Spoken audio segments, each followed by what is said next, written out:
युएईमा पहिलोचोटि यो 2टा टीआरसीहरु हाम्रो अफिसमा आइसकेको छ। यो टीआरसीहरु चाहिँ स्लोभेनियाको हो। सो जसले यो टीआरसी पाउनु भएको छ उहाँहरुबाट सोधौं उहाँको एक्सपिरियन्स कस्तो रह्यो।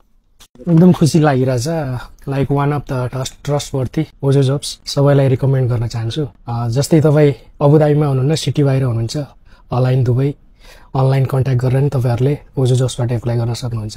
मलाई धेरै खुसी लागेको छ। सो फाइनली मैले आफ्नो स्लोभेनियाको टीआरसी कार्ड प्राप्त गरेँ र मेरो यो जर्नी चाहिँ लगभग मैले यो कार्ड चाहिँ 3.5 महिनामा प्राप्त गरेँ र थ्याङ्क्स टु ओजो टिम, ओजो जब्सलाई र स्पेसली रेखा म्याडमलाई पनि, जहाँ उहाँहरूले चाहिँ हाम्रो यो प्रोसेसको लागि साह्रै नै राम्रो काम गर्नुभयो र फाइनली मैले आफ्नो टीआरसी कार्ड प्राप्त गरेँ आज। सो सबैलाई मैले चाहिँ ओजो जब्स चाहिँ रिकमेन्ड गर्न चाहन्छु। अल ओभर द युए जो कोही नेपाली हुनुहुन्छ सबैलाई ओजो जब्स एकदमै ट्रस्टेड कन्सल्टेन्सी हुनुहुन्छ उहाँहरू।